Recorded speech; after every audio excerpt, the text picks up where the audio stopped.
Irmãos, eu já quero convidar vocês para abrir as vossas Bíblias no Evangelho de Mateus. Nós vamos dar continuidade à nossa série de exposições no Sermão do Monte. E eu já lhe convido para abrir no Evangelho de Mateus, capítulo de número 5.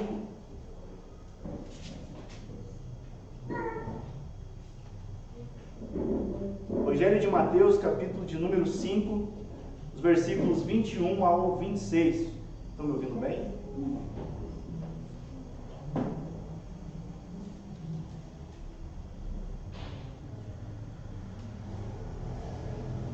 Os irmãos encontraram? Assim está escrito, a partir do versículo 21 ao 26. Vocês ouviram o que foi dito a seus antepassados: não mate. Se cometer homicídio, estará sujeito a julgamento. Eu, porém, lhes digo que basta irar-se contra alguém para estar sujeito a julgamento. Quem xingar alguém de estúpido, corre o risco de ser levado ao tribunal. Quem chamar alguém de louco, corre o risco de ir para o inferno.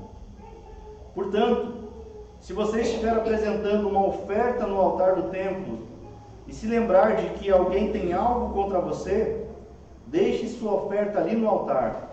Vá, reconcilie-se com a pessoa e então volte e apresente sua oferta. Quando você e seu adversário estiverem a caminho do tribunal, acertem logo suas diferenças. Do contrário, pode ser que o acusador o entregue ao juiz, e o juiz a um oficial, e você será lançado na prisão. Eu lhe digo a verdade, você não será solto, enquanto não tiver pago até o último centavo. Amém? Irmãos, olhando as Escrituras, a gente vê que a maior dádiva dada por Deus ao ser humano depois da salvação é a vida. A vida nos permite relacionarmos uns com os outros, desfrutar das bênçãos do Senhor, da nossa família. Como isso é maravilhoso, não é mesmo? Permite a gente viajar, jogar futebol, tomar Coca-Cola, um bom café, comer churrasco. Tantas coisas boas que o ser humano pode aproveitar. Mas em meio a tanta beleza que nós encontramos neste mundo, nós também encontramos a maldade humana. Depois do pecado, depois da queda, o pecado entrou no mundo e os relacionamentos, as afeições, a vida toda foi mudada. Como consequência da desobediência de Adão e Eva, como fruto do pecado, nós vemos muitas vezes a desvalorização do ser humano, a desvalorização da vida. Pessoas, basta a gente ver os noticiários, pessoas matam por tão pouco. Parece que a vida praticamente não vale nada. E a gente vê esse relato logo no começo das Escrituras. Caim matando Abel, o seu próprio irmão. Mais do que isso, matando aquele que possuidor da imagem dele, imagem e semelhança de Deus. Esse é o principal motivo por que a vida é importante, por causa da imagem de Deus nela contida. E hoje, dando prosseguimento na série de exposições, nós vamos falar sobre o cristão, a violência e como lidar com a ira. O texto que nós lemos, nós vimos na semana passada, após Jesus ensinar sobre a lei, ensinar que aquele que desobedecer até o menor mandamento e ensinar os outros a fazer o mesmo, ele será considerado o menor no reino dos céus. Isso que a gente viu. Mas que aquele que obedecer à lei de Deus e ensiná-la será considerado grande no reino dos céus. E que a justiça do cristão ela deve superar muito a justiça dos mestres da lei e dos fariseus. Então, se você perdeu semana passada, eu convido você a acompanhar, a assistir no nosso canal do YouTube. Está lá a pregação que o pastor Marcelo também expôs semana passada.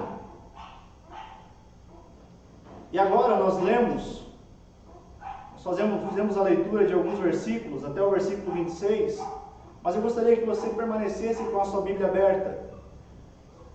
Os versículos 21 até o versículo 48, Jesus apresenta 6 exemplos de como a tradição, os escribas e os fariseus haviam corrompido o ensino da lei e dos profetas. E então, Jesus, quando nós lemos esse texto, Jesus não está dando um novo mandamento, uma nova interpretação, não está criando uma nova lei. Mas é interessante que a abordagem de Jesus, dos versículos 21 ao versículo 48, é a seguinte. Observem, início do versículo 21, olha, vocês ouviram o que foi dito aos seus antepassados. E mais adiante, versículo 22, ele diz, eu, porém, lhes digo. Jesus não estava dando um novo mandamento, mas Jesus está corrigindo alguns conceitos. Pois para os fariseus, a lei era algo somente externo. Ou seja, eles reduziam o sentido e até mesmo os requisitos da lei. É por isso que Jesus contrasta a compreensão errônea da lei por parte dos escribas e dos fariseus. E ele contrasta com a verdadeira interpretação da lei. E nesse primeiro exemplo que nós temos, depois Jesus agora ele fala sobre homicídio, sobre assassinato, depois ele vai falar sobre adultério, divórcio, sobre juramentos, sobre vingança, sobre amor pelos inimigos. E nesse texto que nós lemos, Jesus vai tratar de um pecado que normalmente nós pensamos que estamos isentos dele. Jesus vai falar acerca do homicídio. Como assim? Pensamos que estamos isentos. Não estamos? Eu nunca matei ninguém? Como assim? Muitos israelitas pensavam estar cumprindo esse mandamento simplesmente por não cometerem homicídio na prática, não derramar sangue. Mas agora Jesus vai mostrar que as exigências desse mandamento vão muito além.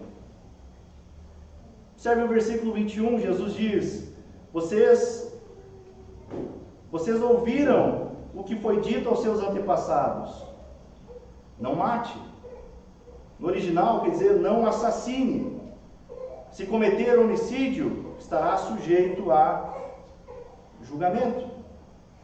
Ok, Jesus está fazendo uma citação de Êxodo 20, versículo 13. O mandamento de não matarás. E a segunda parte do versículo 21, que Jesus está citando, é uma combinação do que está escrito em Números 35, versículos 30 e 31. De que se cometer homicídio, estará sujeito a julgamento. O que Jesus está dizendo com isso é que os fariseus e escribas faziam uma citação do sexto mandamento, combinado com Números 35, 30 e 31, e o ensino desses homens, note que não estava errado. Eles pegaram as escrituras. O problema é que os escribas e fariseus pensavam que se havia algum pecado na qual eles não eram culpados, esse pecado era o assassinato. Olha, esse a gente não cometeu. Pois para eles esse mandamento somente valia na ação de matar alguém. E não somente isso, se essa ação fosse comprovada pelos tribunais humanos. Então a gente vê, Não bastava só matar. Se ele fosse levado ao tribunal, ok, então ele era culpado desse pecado. Era isso que os escribas e fariseus interpretavam da lei. Eles ensinavam o seguinte: olha, você não deve cometer homicídio. Porque a motivação, né? Porque se o fizer, você correrá o risco de ser castigado, pois você poderá ser julgado. Ou seja, eles estavam reduzindo esse mandamento a somente um ato externo. O pastor Martin Lloyd Jones, comentando esse texto, ele diz o seguinte: olha, é possível concebermos a lei de Deus conforme a encontramos nas Escrituras, mas ao mesmo tempo defini-la e interpretá-la de tal modo que a transformemos em algo que possamos observar com extrema facilidade, porque só a estamos obedecendo negativamente, e assim podemos chegar a persuadir-nos de que tudo está indo bem conosco. Ou seja, é possível conhecermos a lei de Deus e ao mesmo tempo interpretar da nossa maneira. Para quê? Para que a palavra de Deus se molde com o nosso modo de viver. Então nós nos enganamos pensando que está indo tudo bem conosco. Era isso que os escribas e fariseus faziam.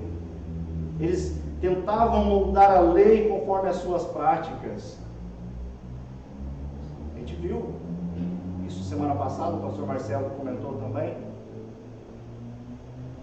Como judeu, né? O jeitinho do judeu no sabá.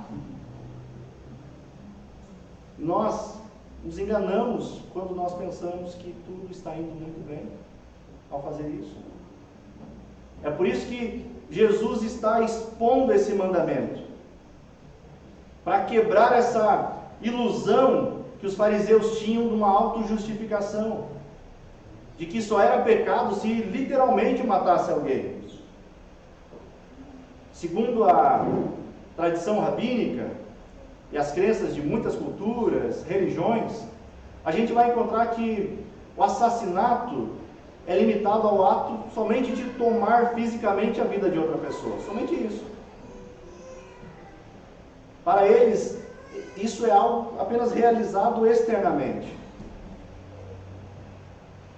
Mas Jesus já havia dito que a justiça de Deus, ela supera a dos escribas e dos fariseus. No reino de Deus é diferente. E Jesus traz o verdadeiro espírito da lei, interpretando-a num sentido mais profundo. Por isso que no versículo 22, Jesus inicia dizendo: olha, eu porém lhes digo. Ou seja, Jesus com autoridade, pois Ele é o Filho de Deus.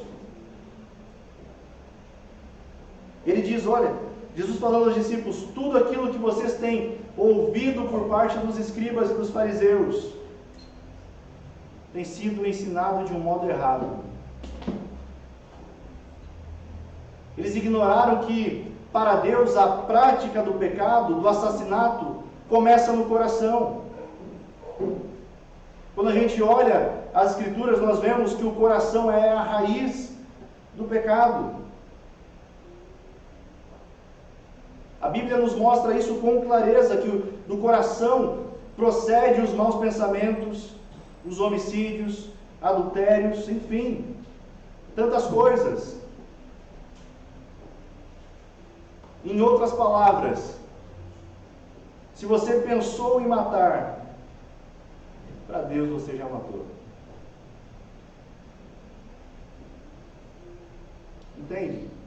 Talvez você pensou: o que isso tem a ver comigo? Mas observamos que não é somente o ato do assassinato. Se você também pensar. Na continuação do versículo 22, a gente vê isso. Após Jesus falar: eu porém lhes digo que basta irar-se contra alguém para estar sujeito a julgamento. Quem xingar alguém de estúpido corre o risco de ser levado ao tribunal. Quem chamar alguém de louco corre o risco de ir para o inferno de fogo. Observem que Jesus está dizendo que basta somente irar-se contra alguém para estar sujeito a julgamento. Como assim? Ficar com raiva é algo que acontece somente no coração, não é mesmo? Nem sempre é visível. Nem sempre essa raiva é demonstrada com ações. Nem sempre essa raiva é externada. Você já viu alguém ser julgado por raiva? Não, né?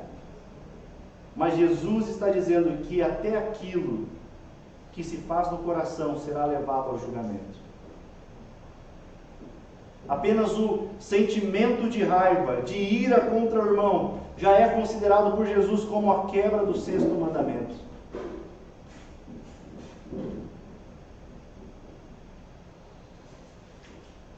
Esse julgamento que Jesus está falando no versículo 22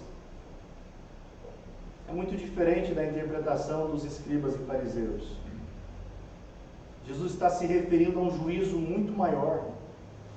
Jesus está se referindo a um juízo divino. Porque nenhum tribunal humano pode nos julgar segundo a ira do nosso coração. Não tem como. Jesus está dizendo que a ira sem motivo, apenas para nós deixarmos claro que nem toda ira é pecaminosa. Jesus se irou com os fariseus. Mas a ira sem motivo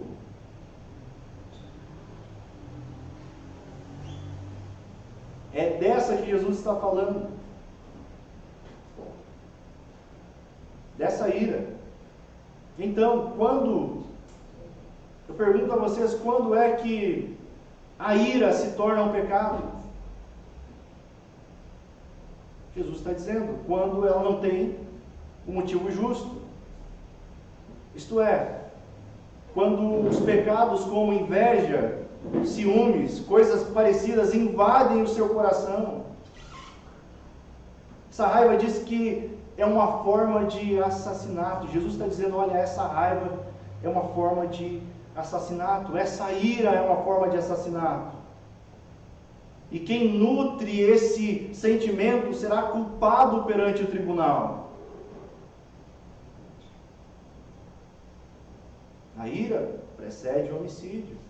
Ela destrói relações. E Jesus nos mostra, nesses versículos que nós lemos, as consequências da ira. Observe o versículo 22, ele utiliza um modelo de julgamento que é bastante conhecido dos escribas e dos fariseus, né? Bastante conhecido naquela época. E ele fala das consequências da ira. Que é, primeiro, quem se irar contra o seu irmão será réu de juízo. Jesus está mostrando que a raiva que pode motivar o assassinato é uma ação tão criminosa quanto o assassinato. Se você se irou contra alguém essa semana, você se irou contra alguém hoje, então você é culpado. Transgrediu a lei. Será réu de juízo. Segunda consequência que Jesus nos mostra nesse texto é que quem chamar alguém de estúpido, observe o versículo 22, quem xingar alguém de estúpido corre o risco de ser levado ao tribunal. Ou seja, as consequências vai estar sujeito de ser levado ao tribunal.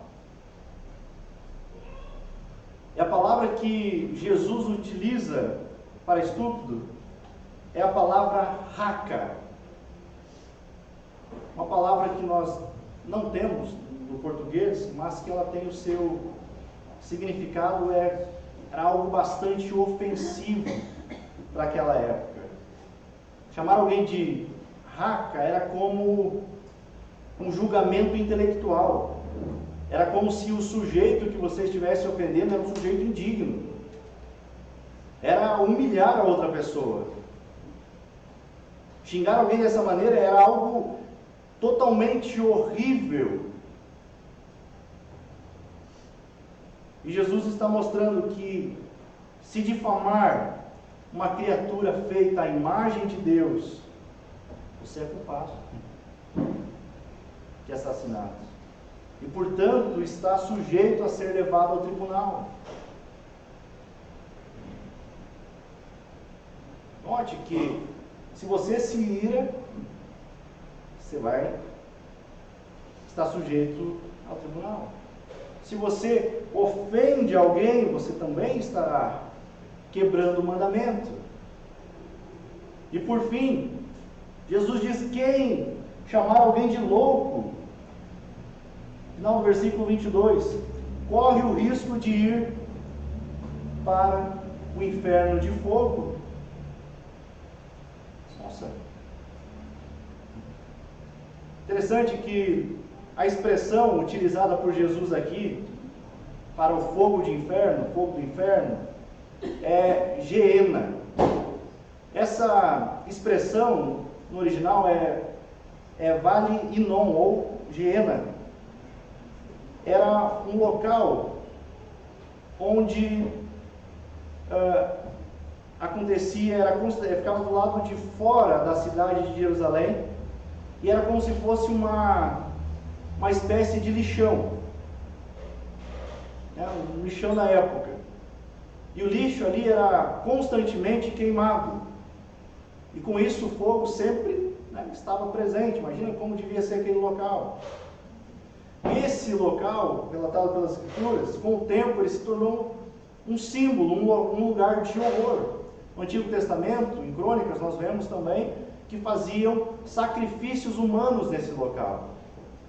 Então, quando Jesus utiliza essa palavra, quando utiliza este local, Geena ou Vale Inon, é justamente para ilustrar a ideia, onde ele está mostrando claramente que haverá um juízo muito grande, um juízo de grande sofrimento para aqueles que, sem nenhum arrependimento, continuam a se irar e a ofender o seu próximo.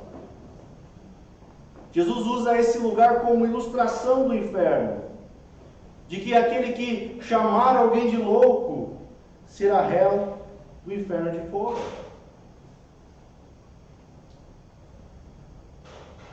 O que esse mandamento tem a ver com a gente, né? Nunca matou. Ao ver Jesus explicando a lei, a gente olha para a nossa consciência e diz: eu já quebrei esse mandamento. Ou é somente eu? Será que isso acontece somente comigo? Quando nós olhamos para esse mandamento, quando nós olhamos para a lei de Deus, nós vemos que a lei de Deus, ela é perfeita. E ela nos examina. A lei de Deus nos dá o diagnóstico preciso. E o diagnóstico é culpado. Você transgrediu a lei. O seu coração se irou contra alguém. Você xingou alguém. Você quebrou o sexto mandamento. Interessante que essa conversa de Jesus, ele está falando aos discípulos. E ele mostra as consequências da ira. Após fazer isso, ele vai organizar, ele vai mostrar como o cristão, ele deve então lidar com a ira. Nos versículos 23 ao 26, Jesus passa a aplicar o ensino, de modo que ele havia ensinado os discípulos, e ele mostra a eles, está mostrando aos discípulos, a forma certa de lidar com a ira, de lidar com as brigas. Porque as brigas, a ira, Jesus mostra que elas representam um empecilho ao quê? A verdadeira adoração. A primeira carta de João diz que se alguém afirmar, olha, eu amo a Deus, mas odiar o seu irmão, é mentiroso. Pois quem não ama seu irmão, a quem vê, não pode amar a Deus a quem não vê. Como eu falei no início, o ser humano foi criado para relacionar-se. É por isso que nos reunimos. É por isso que nós participamos da comunhão dos santos. É por isso que nós participamos da mesa do Senhor. Por isso que ninguém é igreja sozinho. Nós precisamos de relacionamentos. Precisamos relacionarmos. Mas acontece que sempre pode e vai existir problemas. E a ira é um pecado muitas vezes presente. Esse mandamento não é somente matar, é irar-se contra o irmão. Esse mandamento ele tem implicações que vão além do não matarás.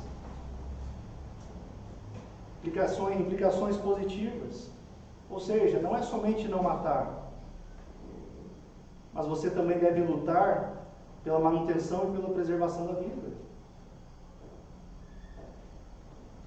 E Jesus começa a falar sobre como lidar com a ira. Observe o versículo 23 e 24.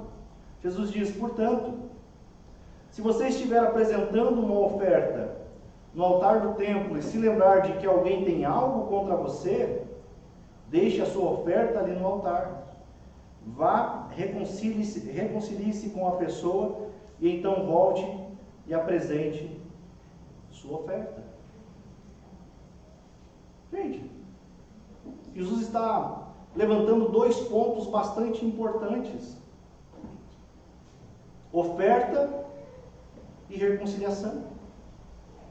Ele está mostrando que o caminho a ser seguido é um caminho de reconciliação. Se você está indo para apresentar a sua oferta, se você lembrar que alguém tem algo contra você, qual é a ordem de Jesus? Vá primeiro, reconcilie-se com a pessoa e depois volte e apresente a sua oferta. Porque é assim que os discípulos de Jesus agem em resposta ao sermão de Jesus, sempre buscando a reconciliação. Porque a oferta sem a reconciliação, com a ira no coração, é algo que não faz sentido. É mais importante você reconciliar primeiro e depois você apresenta a sua oferta. Se você se irou, seu coração está cheio de raiva, você insultou o seu irmão, o caminho a ser seguido é o caminho da reconciliação. Ou então, talvez você pense, não, olha, essa palavra não é para mim, eu não fiz nada, é o irmão que tem algo contra mim, é fulano que me persegue. E Jesus está dizendo, o caminho é o mesmo, justamente para você não dar abertura para a raiva, ao ódio. Observem Jesus ensinando como devemos lidar com a raiva. Ele mostra, olha, não pode cultuar enquanto a consciência está pesada. Seja porque estamos em conflito com o irmão, ou o irmão em conflito conosco. Se há qualquer coisa, aquele que vai prestar culto ao Senhor não pode prestá-lo sem antes se reconciliar com o seu irmão. Então, como nós lidamos com a ira? O versículo 23 mostra que é por meio da reconciliação. Na reconciliação, mesmo que você tenha todas as razões do mundo, mesmo que a parte ofendida seja você, a reconciliação acontece quando você recebe essa violência que foi dada contra você e você perdoa. É difícil, não é mesmo? Mas isso é o caminho a ser seguido. É como devemos lidar com a ira, pela reconciliação. Interessante que Jesus fala, primeiramente nos versículos 23 e 24, de um ambiente que nós estamos acostumados. Jesus fala de um ambiente de culto. Oferta, tem tudo a ver com culto. Não é mesmo? É um ambiente bastante frequentado por nós. E ele vai falando, vai mostrando que esse ensinamento não está se dirigindo a não cristãos. E seguindo, versículos 25 e 26, ele continua, ele fala sobre a reconciliação, mas agora não mais num ambiente de culto, mas enquanto estão no caminho do tribunal. Ou seja, Jesus está nos mostrando que não importa o ambiente que você esteja, a reconciliação é o caminho que você deseja seguir.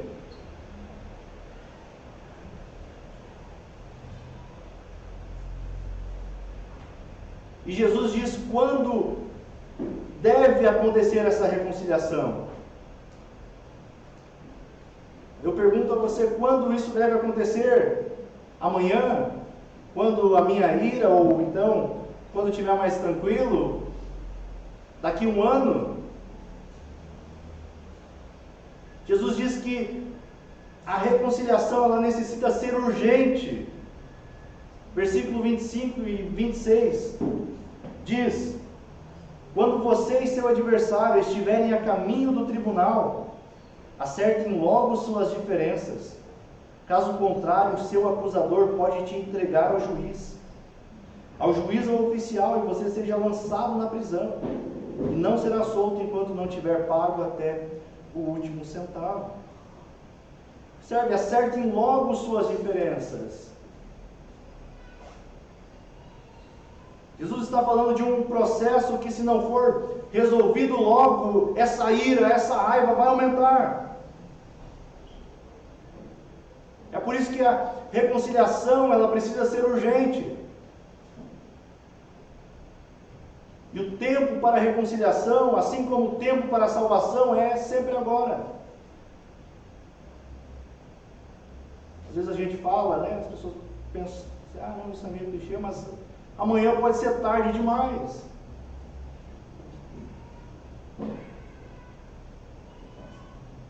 E Jesus está mostrando que esses dois homens que estão caminhando no caminho, estão caminhando juntos, mas com desavenças. Ele está mostrando que o caminho é o local a ser resolvido a situação, reconciliados.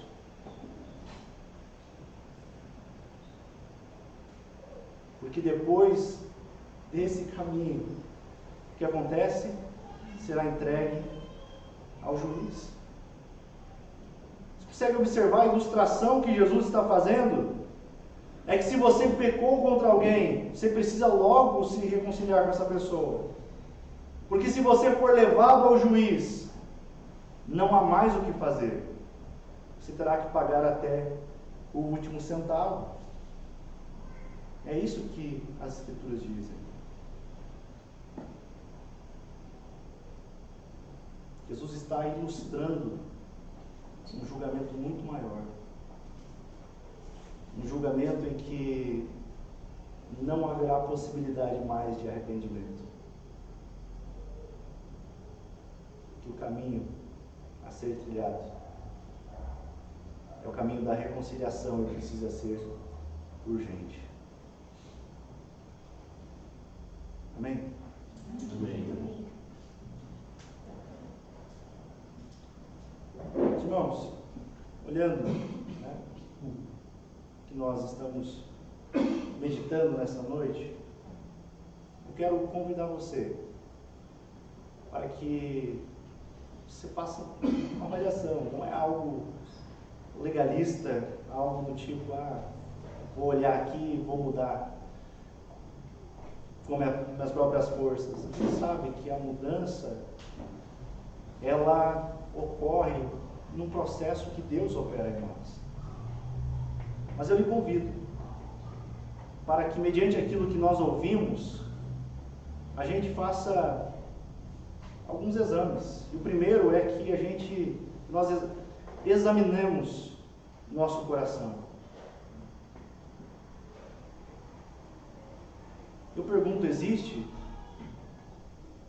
no nosso coração alguma atitude de ira contra alguma pessoa? Alguém contra quem nós estamos magoados, irados? Existe? Alguma ira que não vai embora? Existe alguma obstinação em não perdoar alguém que nos tenha ofendido? Como está o seu coração? Existe algum ódio contra alguém?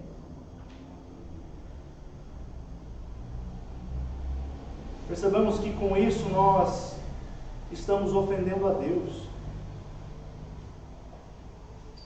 É necessário confessar, buscar seu perdão, lutar contra o pecado da ira. É necessário confessar a nossa falta de humildade, o nosso orgulho, a nossa falta de amor. Que a gente possa examinar o nosso coração. Mas não somente o nosso coração. Convido vocês a examinar também o seu comportamento. Existe alguma pessoa contra quem eu pequei? Alguma pessoa a quem eu destruí com as minhas palavras, com as minhas atitudes, com o meu comportamento? Existe alguma pessoa a quem, por causa do meu comportamento egoísta e ofensivo, eu esteja matando aos poucos? Quem sabe a esposa, o marido, filhos, amigos. Quem sabe alguém na escola, faculdade, trabalho, ou até mesmo, quem sabe, alguém na igreja.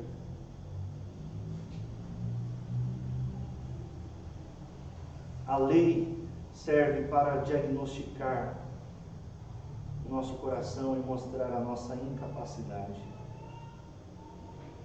Essa é a má notícia. O texto que nós vimos, assim como toda a Escritura, nos mostra que a nossa autojustiça, ela é destruída. Nos mostra que aquele pecado, que parecia tão distante, eu nunca matei ninguém, mas quando nós vemos a interpretação de Jesus falando que o pecado vai muito além, esse pecado vai muito além de algo externo, a gente olha a lei de Deus e diz: esse eu também quebrei. A mancha do pecado em nosso relacionamento com Deus, também com o próximo. É por isso que a nossa justiça não pode satisfazer a Deus. Por isso que nós necessitamos da justiça de Cristo. Pelas nossas forças nós não conseguimos. É agora que nós pertencemos ao reino de Deus. Nós reconciliamos porque fomos reconciliados. Quando nós olhamos para esse texto, nós vemos que a violência não é o caminho a ser trilhado pelo cristão, mas que o caminho a ser trilhado para nós lidarmos com a ira é um caminho de reconciliação, de relacionamento. É um caminho de entrega.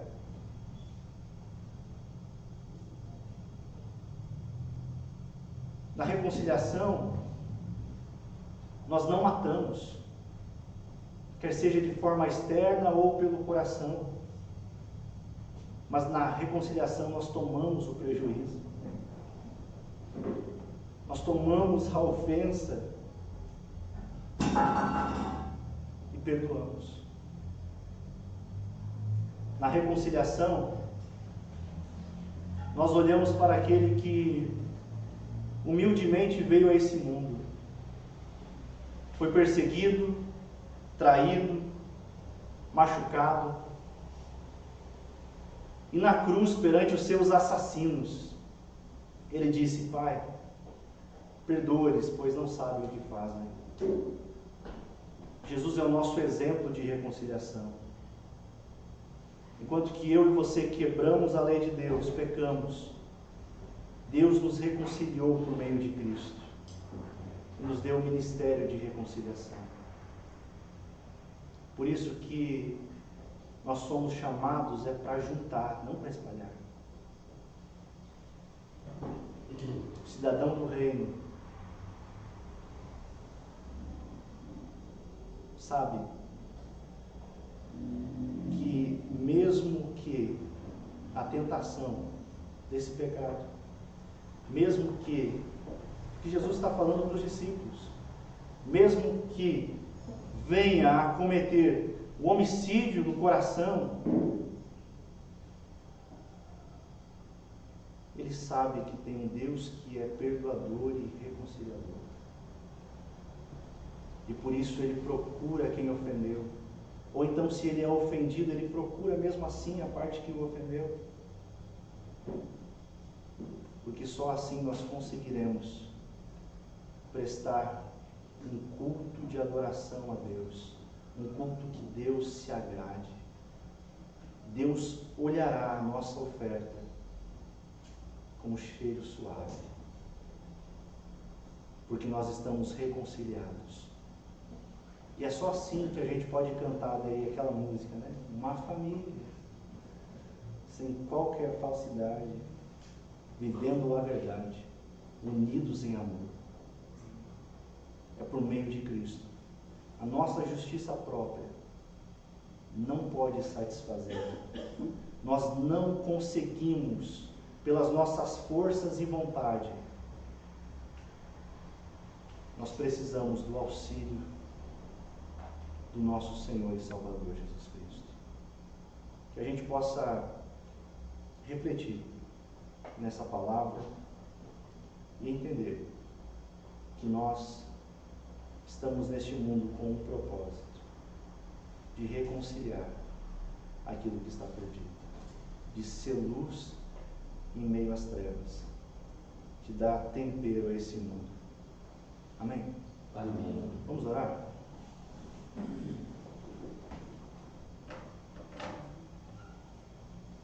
Obrigado, Senhor, pela beleza da Tua palavra. Tua palavra, o Senhor nos sonda e nos conhece, e o Senhor sabe o quão maus nós somos, quanto o nosso coração é enganoso, quanto o nosso coração ele tem ainda resquícios da podridão do pecado. Mas pela sua graça nós estamos sendo transformados. Já não temos mais um coração de carne, mas o Senhor deu um novo coração, um coração para viver conforme a sua vontade. Não deixe que a ira encha o nosso ser, mas que nós venhamos a amar os nossos irmãos, a amar aqueles que nos ofendem, a amar os nossos inimigos. Que a gente compreenda cada dia que o preço que o Senhor pagou para nos reconciliar contigo. E por isso nós falamos desse amor, desse Evangelho. Nós vivemos esse Evangelho, reconciliando uns aos outros, falando do amor e da graça e do perdão de Deus, que pode perdoar pecadores, os piores pecadores, aqueles que quebraram toda a lei de Deus. O Senhor pode perdoar e salvar, porque foi assim conosco. Quebramos toda a sua lei, somos culpados perante o Senhor, mas pela justiça de Cristo o Senhor nos tornou justos, e os nossos pecados o Senhor encravou-os na cruz. Te louvamos, Senhor. Amém.